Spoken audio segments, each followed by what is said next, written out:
First ever factory outlet Mukunda జ్యువెలరీలో Nakshi Mela December 13 నుంచి 21 వరకు అన్ని స్టోర్స్ లో. మనశ్శాంతి, దైవానుగ్రహం కోసం గుడికి వెళ్ళినప్పుడు అక్కడి సానుకూల శక్తి మన శరీరానికి, మన ఆరాకి అడ్డుకుంటుందని పెద్దలు చెప్తారు.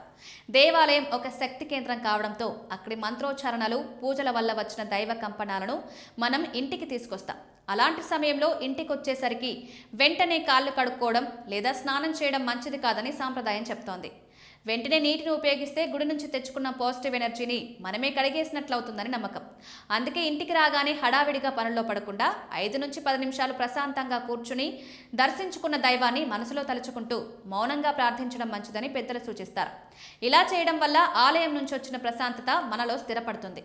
సాధారణంగా ప్రతికూల శక్తి ఉన్న చోట నుంచి వచ్చినప్పుడు వెంటనే స్నానం చేస్తారు. కానీ గుడి నుంచి వచ్చేది పాజిటివ్ ఎనర్జీ కావడంతో దాన్ని కాపాడుకోవాలి. కనీసం కొంత సమయం గడిచిన తర్వాత 1 గంట తర్వాత స్నానం లేదా కాళ్ళు కడుక్కోవడం చేయడం ఉత్తమమని భావిస్తారు.